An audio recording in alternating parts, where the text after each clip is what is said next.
Welcome to the Through the Lens of Learning podcast. If we haven't met, hello, I'm your host, Dr. Tracy Schroyer. I'll give you 2 words that summarize me to a T: lifelong learner. Join me as I share a bit about my own journey of curiosity, learning, and wonder. You'll also get to hear from some phenomenal individuals on what they're curious about learning and what they have to share too. Are you itching with excitement yet? I am, so let's get started. Welcome back to our next episode of Through the Lens of Learning. And today I have special guest Anna Leach with me. So thank you, Anna, for being a guest on the podcast. So Anna, can we start out a little bit and can you share some about yourself? Sure. Currently, I'm a PhD student. I'm actually a PhD candidate at the University of Arizona at the School of Information, otherwise known as the iSchool. I'm studying how students or learners interact online. More about that, I'm sure, later. And I have a background as a data analyst for about 14 years before I shifted into this pursuit of a master's and now a PhD. Awesome. And Anna, before we jump into some of your PhD journey a little bit more, can you tell our audience, what does learning mean to you? So I think that's a very tough question because to me, I perceive learning for each individual as different, their own perception of it. For myself, I see it as just that never-ending curiosity and the humility to understand that you really don't know everything and you don't know what you don't know. Yeah, perfect. I love it. Awesome. So on this episode, we are going to jump into your decision to go into your PhD work and what you're doing. So how long have you been in your PhD program right now? I started in 2018. Okay. Yeah. And what made you decide to get this crazy idea to do this? Oh boy. Well, I think I've been crazy from go. So the longer story is I always wanted to get a PhD because I would be the first in my family to get well, I wasn't the first to get an undergrad. My parents don't have it, but my grandparents did. But I was the first to pursue any graduate work from my line of family. And in my head, somebody plugged in a belief, or I picked up a belief that success or proof of intelligence was with that PhD. So when I finished my undergrad, my intention was to go straight to graduate school, but I struggled in undergrad. I didn't have the grades. I'm not a great test taker. I'm a deep thinker. I'm a critical thinker. I'm a researcher and an explorer, but on paper, I am not.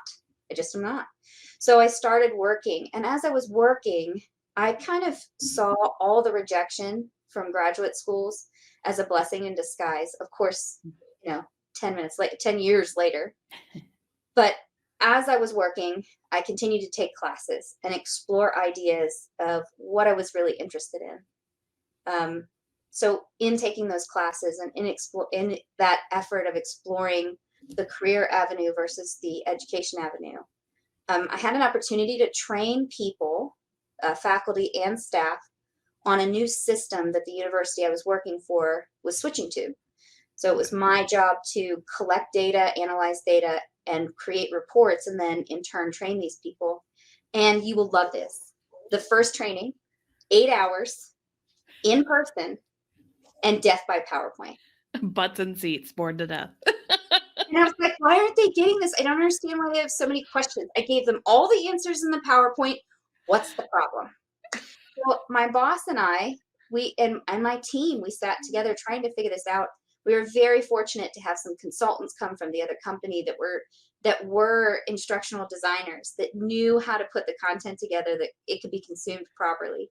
And in that effort I found that excitement again. I found that, oh, this is really interesting to me kind of drive. From there, it just so happened that a master's program at that university in learning technology was developed, and it came across my desk for approval because I was part of that system, right? Yeah. And I thought, oh, this is maybe a little perfect. Thank you, universe. I'm listening. And I didn't apply right away. I did a different pursuit. I went and talked to the faculty, to the program managers about that program. And then we had like a life shift change. My husband was offered a job in Tucson, Arizona. And I said, if we're going to do this, let's do this right. Right? We have this opportunity. If we can move and still support our lifestyle and I can go back to school, let's do it.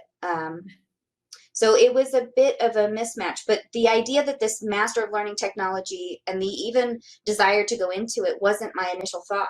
I thought I wanted to go into women and gender studies, but Okay. because in my career, I was exposed to this idea of learning and training and had that ignition of curiosity again. Mhm. I couldn't let it go. However, the research aspect, while I was taking the master's, I was learning a lot of applicable information. I Mhm. went to conferences. I met some fantastic people who shared with me their lives and their journeys and what they're doing. And all the while, I loved it. But the research, the why, the question, what would be better, it never went away. And that's what led to the PhD program. I initially explored college of education, going at it from a pedagogical standpoint. But what I found is that my data analytical background wouldn't leave me be. And I really wanted to look at it from more of a big data and how we as human beings interact with the information. So that's what led me to the School of Information. Their mantra, their mission is understanding the intersection of information, technology, and people. Oh, I And love that. yeah, that right, right. Yeah. So that's where I found my home. Okay. And what is your PhD in Yeah. So specifically? this is an interesting title for the PhD is in information, right? Okay. That's what it's called, a PhD in information. And I get that look like, what are you, That's very, very general. right? My dad, my dad, he's like, okay, so does that mean you just know everything? No, Dad. So what that actually means is the School of Information is all about what I just said, that intersection of people, technology, and information, big data points, how we interact with it, how the technology that we use collects that information and data, and then how the people use it, interpret it, work with it. It's in the School of Social and Behavioral Sciences, so it really looks at that human aspect. My PhD has a minor in teaching, learning, and sociocultural studies because I'm interested in how we as learners, students, curious people, use educational tools to improve, um, I guess, our gain of knowledge and how we interact with it and what our patterns are and that kind of thing. So my PhD is in the School of Information, minor in teaching and learning and sociocultural studies, which feels like a big umbrella. Yeah. Yeah. So when you were going through your coursework, was Hmm. there one or two courses that stood out specifically where you were like, I am where I'm supposed to be? Yeah. This Yeah. is for me. Yes, that is for sure. So I took a class in digital traces, and it was a graduate seminar. It's part of the required core coursework. But the idea of the course was not only the content, but the way it was taught. So the faculty member who's also on my committee approached it with the idea that I want you to come with a proposal in mind, an idea of the data you want to search for. I will teach you how to gather that data. We'll talk about the fundamental like core concepts and that kind of thing. We will also look at big deal articles that are written about this. And we will tailor this to something that keeps you interested while learning a skill and also learning more knowledge about the broader piece. I really enjoyed that class, and it is fed a lot into my dissertation as far as the direction of the data methods that I'm using. Well, even Um, having that professor in you said they're in your committee, right? yeah, right, That's right. I good. actually took two courses from this professor because of the way that they teach and just approach me as a student. I Mhm. never felt like I wasn't smart enough when I work with him. So That's yeah. awesome. The other class that I took was more the content drove me. It's in social network analysis. Oh, Yeah, I took the class in the last year of coursework. It was last spring or last fall. Forgive me, I don't even know what year it is. So it all runs together. So I took it with this professor who teaches social network analysis, and the reading list that they provided was 14 pages long. And at first I was like, I'm completely overwhelmed. But then once we started digesting and digging into the content, having that extra piece of material so that I could keep looking, um, again, ignited curiosity, because I just couldn't stop consuming, trying to understand how this would work. Um, and now I included this in my dissertation work, or I am including this in my dissertation work, because the idea, if you know what a social network image looks like, those bunches of bubbles that are connected by lines, the idea of trying to visually demonstrate what the data are trying to tell you, love it. Just love it. Yeah. So I know a little bit more about what your dissertation is about, but when did you realize, or when did the pieces start to fall together? Like, I can tell you, when I went into my PhD program, I had a good working knowledge of what I wanted to do in my dissertation, like before I applied and started.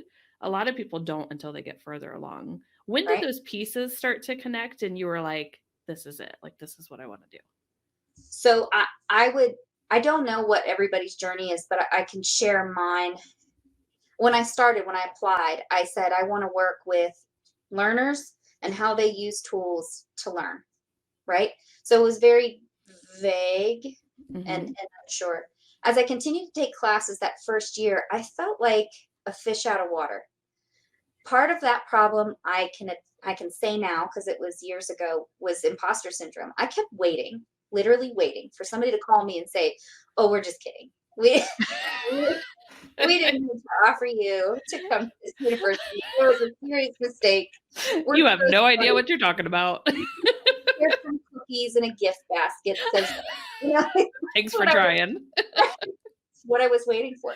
So I spent most of that time just trying to be the ideal student instead of really focusing on what I was interested in, and would continue to drive my curiosity. It was the next year when I knew that the comprehensive exams were coming, that I really, in conjunction with the types of classes that I was taking, it was less the core required classes and more classes that I was interested in. And I took an independent study with a brilliant professor, again, another person on my committee. And that person really helped me to think about more critically what I was interested in, while simultaneously reassuring me that my ideas didn't have to solve the world's troubles, that this was a starting place, and that in 5 years I'll look at my dissertation lovingly as the first attempt at making a cake, right? It's not going to be a beautiful masterpiece. It's going to be a work in progress that I'll continue to mold. And when I trusted that, and I trusted that person, and I trusted that the process was going to work out, that's when I started to have more belief in myself that I could do this. And then again, like this whole story, it sounds like the universe kind of puts everything, and I just have to listen. We had I had taken a class that I really didn't like at all. I didn't like the content. I didn't like the way it was taught. I didn't like the people around me. It was very weird. And from that, I started to think about not just the educational tools that we have to use to learn, not just about the pedagogy and how we teach it, but how the human being itself has such an impact on whether or not that person wants to participate in the class. So I myself am sitting there in a class about human-computer interaction. I'm not getting the materials or enjoying it. I'm not enjoying the classroom. So I'm not really motivated in it. And I reflected on that as well. So there were a lot of influences in the journey. The pandemic also played a role in changing how I was looking at my focus and what I wanted to examine. The pandemic kind of smacked me in the face like a frying pan, because it made what I'm working on so important, or it made it feel so important. Yeah. Because instead it wasn't like, oh, online, the old adage that people have said is that online learning is just a convenient way and it's not good deep learning. And then when we were forced to emergent learning, I said, well, it doesn't matter if you think that, because we need to reapproach it. We need to rethink it. And if I can help bring some knowledge to that topic, then so be it, kind of thing. Right. So tell us, if you can, in simple terms, so people understand. I can't. What is your dissertation about? Like, what Yes. did you start Okay. looking at? Okay, so what I'm trying to understand is how an online asynchronous class that is around coding. So this specifically class is on Python. This isn't a soft skill or a history. It's a skill like coding Python. How students interact with each other, with the instructor, and with the content, but not just those three. My brain just went blank. Moore's interactions. Um, I really want to see what patterns emerge. Are there specific or are there special ways that students will interact? Are there different, are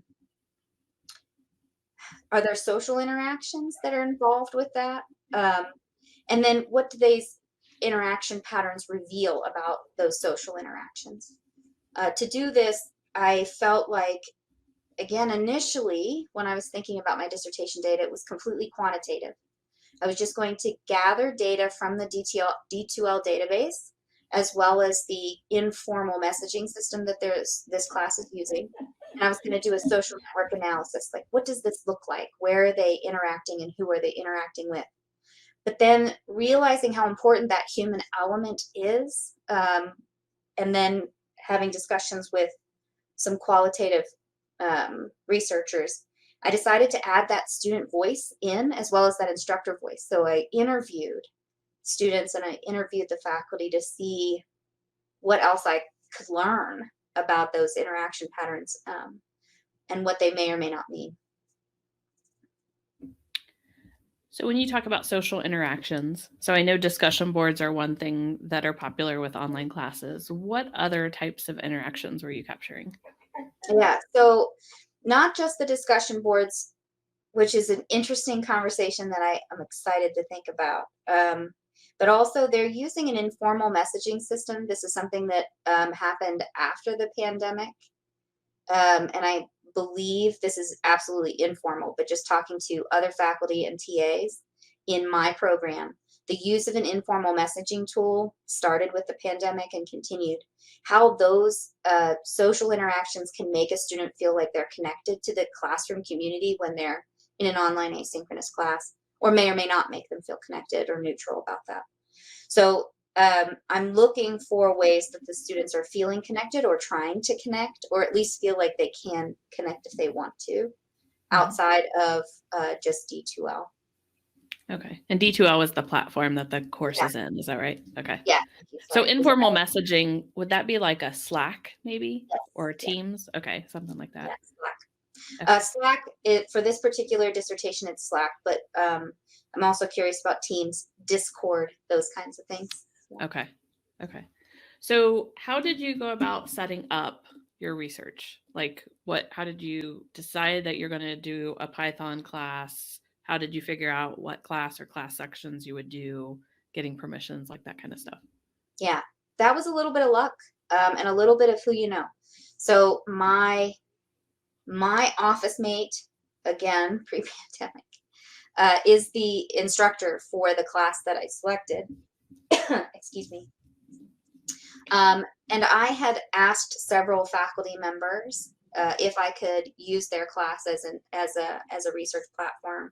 But after discussing it with my committee and going through the comprehensive exams, again, I think we all do this, or maybe I'm generalizing. We want all the data. We're like data Give it monster all. hoarders, right? Like, just give me all the data. And my advisor is a wonderful, brilliant human being who very firmly said, "You have enough data. You're going to interview people. You need one class. Could you just stop?" And I said, "Okay." Well, this one class had the largest population of students because I was worried about that response rate. I was worried about the participation rate. I was worried about the consent forms, whether or not students would be willing. So I wanted to go with the largest number. So it was a numbers game. Okay. And this was all during the pandemic that you were gathering this data. So it wasn't the luxury of being in a room where they would sign a form for you. you had to depend on them getting that back to you Yeah. online, everything. Now, fortunately, the person that is teaching the class is a fellow PhD student. So they were very much willing to encourage participation within the means of the institutional review board guidelines, obviously. But Okay. yeah, excuse me. So having that support of the advisor and the faculty who are willing to, how do I put it? Be honest, transparent, blunt with me has been very helpful. Yes. And having a good advisor and a great committee is, I mean, that changes the whole game, because I remember hearing so many people that said that they had a bad advisor, that they had to drop out at one point, the advisor, and they had to go find somebody else. I mean, I remember interviewing people to try to figure out how can I get a good one to make sure that would work. Yeah. Yeah, I'm lucky on that aspect. Yeah. So one question for you I'm thinking of, and now that I'm in learning strategy for our technology teams, you mentioned that you were looking at Python classes online. Well, Python is very technical, and the, I guess, assumption is that most technical people are not overly social. Mm-hmm. Did you think about that, or did that play into any of what you're looking at? So I didn't think about that initially when I was looking at the class. It's actually coming out. Um, the aspect of it being a Python class and a skills-based class is coming out in the interviews. So what's really interesting to me is I obviously didn't collect data for 2 or 3 or 4 classes that are of different content or different content. So what I'm hearing from the students is I already know it, but it's a requirement, so I'm taking it, or I have my dad, a support team, somebody else to help me, so I don't need it, or I'm not reaching out until I need help. So it's not that they don't or aren't interested in that connection. It's they are finding it elsewhere. And even in the response to how I asked the students, where would you go for help if you were seeking help? They have different order of lists that they would go to, but it's not reaching out to another student is in the bottom of the list every time. They have close friends. They would go to Google. They would go to office hours, email the instructor, go to that informal messaging system and see if somebody else has already asked the question before they reach out to other people. I also, in the interviews, had one student say, well, I know that when I get to a job in coding, I'm going to have to work on my own. So I need to figure out ways to be self-supported. Excuse me. It's the yellow Palo Verde. It's And your beautiful Arizona weather. it's lovely. It's lovely today. Yes. All right. So where are you right now in your journey to completing your dissertation? Yes. So I collected all my data and finalized it. Right now, I am analyzing it. So I've gone through all of the interviews one time. I've gone through think alouds, which I did to try and get a different angle. I did retrospective think alouds, which means you ask the student to record themselves doing a task, and then you play that video back with them and ask them questions. Excuse me. So now I'm trying out, I've never done any type of qualitative coding before, except in a classroom environment. So this is, it's been a bit of an isolating but interesting and thought-provoking experience.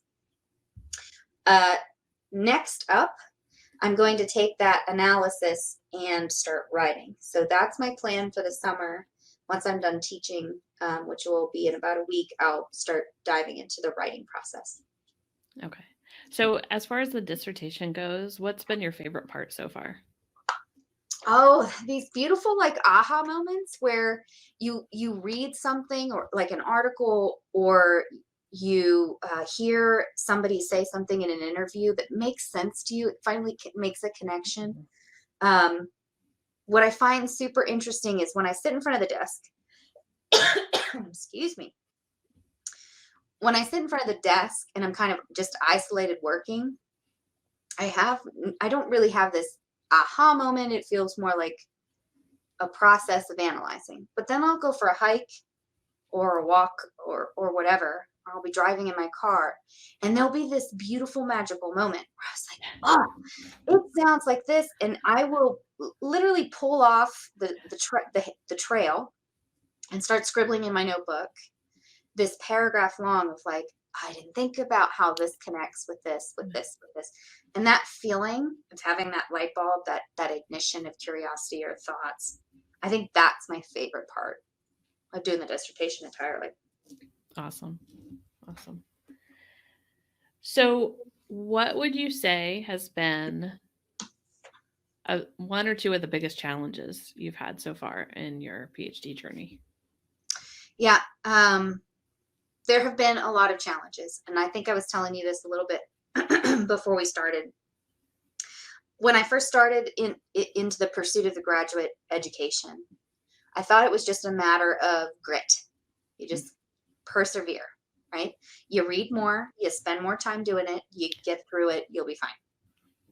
But what I'm learning is there's a lot more mental aspects of it, like emotional health, than I anticipated. I lose motivation, I get burnt out way often than I'd like to admit.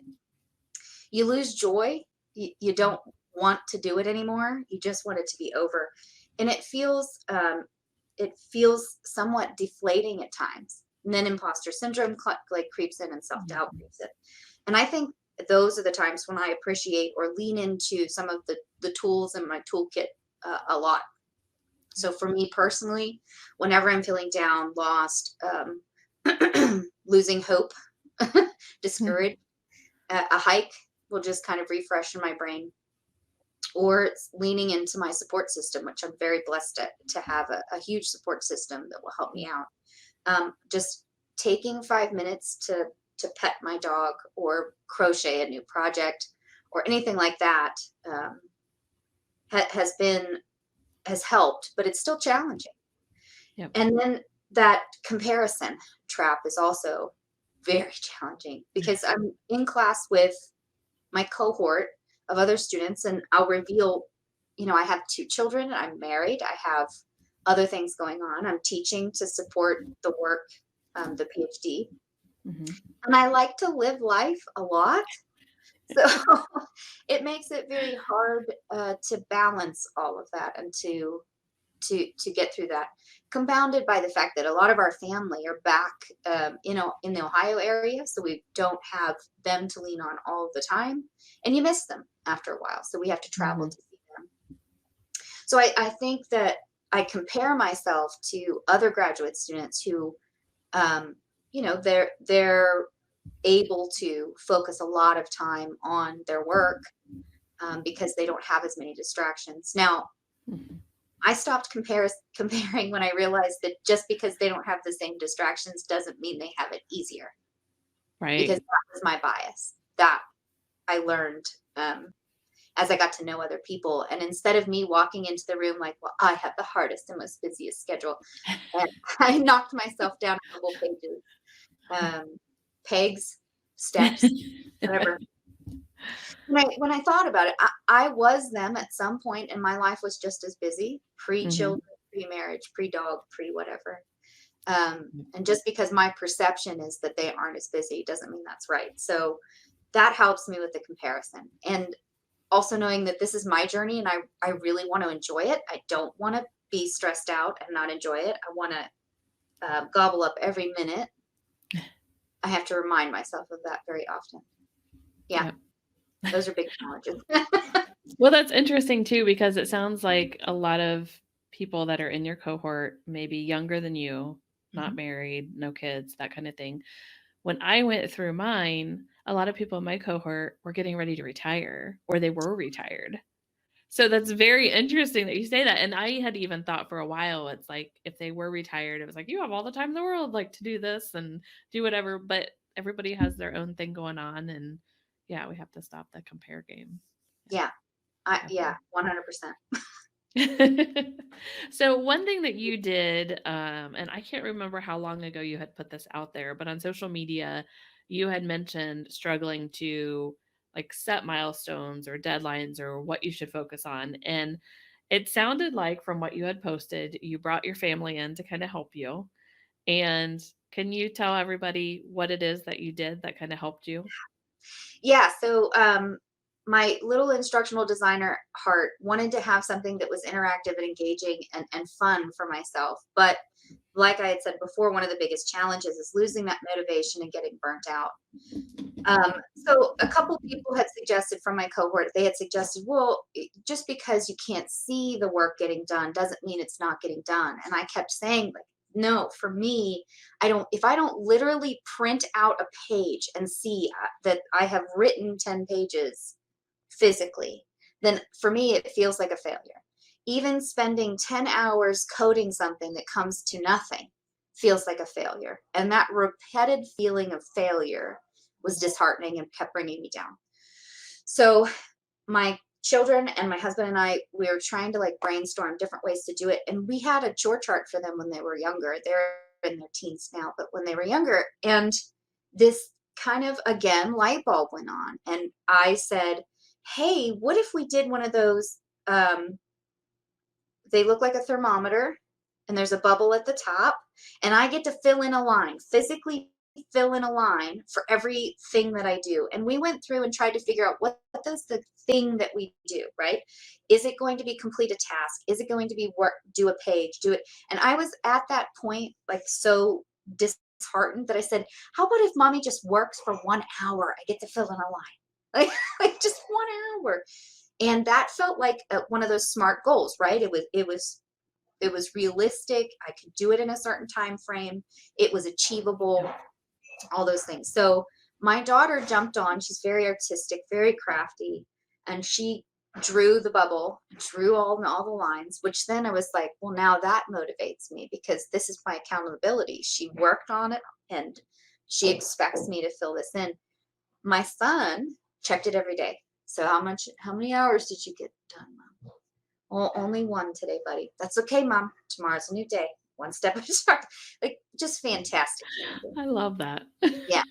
So then when I completed that, I got my reward, but I wanted to do it again. This time I wanted to challenge myself. Okay, let's complete tasks. So when I write out the tasks, I do it in a Google notebook, or excuse me, a Google Doc. Write down a task or a bunch of tasks, because sometimes you know how your brain will fill up with all these ideas, and then you've got 1,000 ideas and only 4 hours in the day, so you need to be realistic. So you write all those down. So now I'm looking at it over there. You can't see it. My task list is to do 50 tasks is a reward, and I have 10 bubbles, and I'm using up all the old stickers that I found when I cleaned out the the office supply cabinet in our house after the pandemic. That is awesome. That's awesome. And Yeah, hopefully your family was cheering you on too, of kind of leaving you alone, letting you have your time to take, add to that chart, add to the hours and well, everything. it's funny when they became involved with the work. There was a shift in understanding. Okay, mom needs this hour because they're home a lot, right? Now that they're back to school, it's a little easier, but we were all home. Husband was working upstairs and kids were working in the office with me. So any type of that deep thinking time was just not achievable, which is also frustrating and discouraging at times. But yeah, they held me accountable and then held themselves accountable. Mom needs a minute, mom needs an hour, kind of thing. So yeah. All right. So, I love the fact that your family's involved, helping you to stay motivated and help you along the way. Um, if there is anybody who's listening who is going through their PhD or they're considering it, what feedback or advice might you give them? Yeah. So if you're thinking about going back for your PhD or going for your PhD, I think a couple of the things that come to mind is make sure everybody's on board. Anybody else that you have to support financially, emotionally, that they're 100% on board and that they understand. Because my family is very supportive, but there are rough times when mom has to, a mom, wife, sister, whatever, has to remind everybody of the mental commitment and of the time and energy that goes into this. So that is a big thing to consider. I guess the other thing is, don't settle for any program, advisor, team that you don't love, because you don't deserve that. When you're ready to get your PhD, this is it sounds selfish, but it's about you. It's about the work you are interested in. It's the work that you want to contribute. It's the work that you're going to have to do. And sometimes you're going to have to do that on your own. There's a lot of isolated time in the PhD, and you have to be okay with that. You have to be okay with the fact that I know I'm not an excellent writer. I'm getting better, damn it. But it's taking time, right? Yep. And Yep. that has to go. You have to know that. And have an outlet. I learned a little bit ago, probably 2 years ago, that for me, getting outdoors and doing a hike or going to a boxing class are critical for my mental health. Being able to go and punch the snot out of something for an hour is critical to my mental health. And I didn't know that before I started the program, or even in that first and second year. There was a lot of discouragement, imposter syndrome, and self-doubt. A lot of, I don't know if, when, how I'm going to be able to do this. So finding those outlets, having that support system, and really understanding what you're getting into, and love it or don't do it. Yeah, that's what I had heard. If you're not passionate about the topic and that you're going to be picking apart and researching, then it's going to be really hard because it can be a lonely, lonely journey. Yeah. Yeah. And then you're in your head a lot. exactly, that being in your head and thinking like, I care a lot about this, but does anybody else care about it? It can kill that fire, that drive. That's I like what you said earlier on too, and you had mentioned with your, I think it was your advisor or your committee had said that you're not solving everything. Yeah. It's like, take the piece, you're building that foundation from which to grow. And I can tell you with some of my graduate students, they were in the last 2 classes of their program, and they're actually putting out a survey, gathering the quantitative research and being able to do that. They're like, oh, but I wanted to do X, Y, and Z and not just X. And I had to come back and be like, you know what? If you are laying that foundation down, it's not out there, you're introducing something new and you're trying this, you're doing what you're supposed to be doing. And I remember my advisor even telling me that too. You don't have to cure world hunger. It's like, what's this little piece that you can contribute and that you can work towards? So I love hearing that from you too. Yeah. There's a video that I love doing this to people. There's a video out there that talks specifically about this, but I don't remember exactly who made it or what. But the visual is this giant bubble of knowledge, and then it zooms in on the surface of the bubble, and it's just like a little tiny pimple, and that's what the PhD program is doing. So understanding that you are just working on extending that little tiny bit of knowledge is crucial to well, it's not crucial. It's just what you do as a PhD student, but it's crucial to you not losing your mind. You can't know it all. The other thing that I was told right away, as soon as I started my comprehensive exams, was I want you to take your research questions or your focus statement or your topic statement, blow it up and print it out and put it on the wall. And I have it right there. And then I want you to, every time you get one of those like, ooh, we should look into moments, I want you to look at your topic and say that doesn't match, and put it in a Google Doc called things I'm going to look into after I'm a doctor. I love that. It's been a critical way to stop me from going down this wild rabbit hole.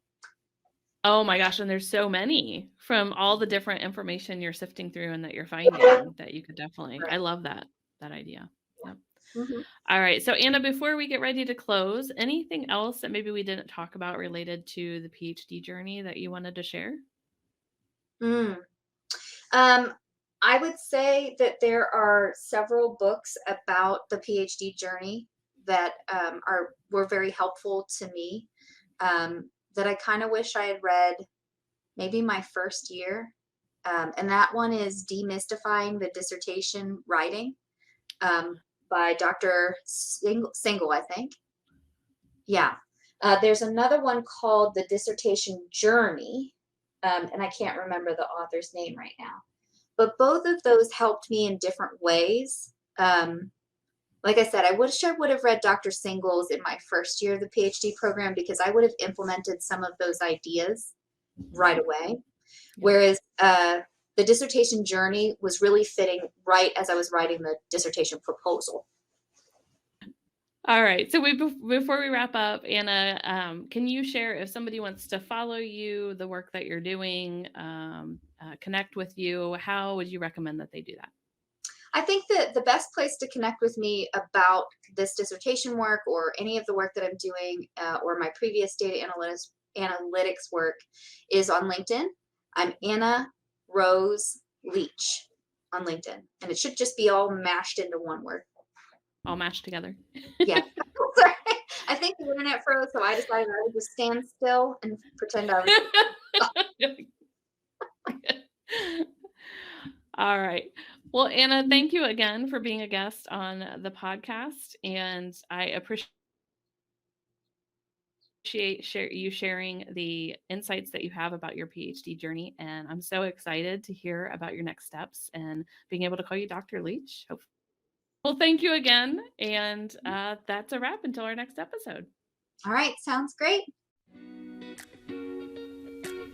This podcast is brought to you by Upskill University. You can find more information about how to become part of the Upskill community for free, this and other episodes of the Through the Lens of Learning podcast, and more on the website at www.upskilluniversity.com. Thanks again for listening, and have an awesome day.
This is fun. We have our own show. Do you want to put on a puppet show? Come on, let's put on a Gizmo puppet show.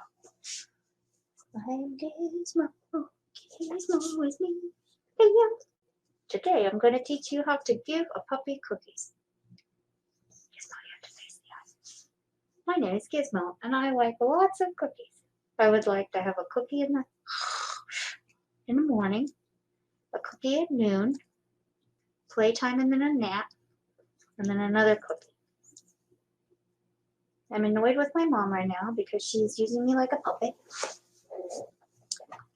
That's okay. It died right as I plugged it in. I even came upstairs because I usually stay downstairs, and I'm like, okay, my laptop's all charged. Well, then I went to go get the plug from downstairs. And I had never plugged it into the wall today. Oh. I'm like, oh, okay. So good thing we can edit, right? This is just a Right. recording.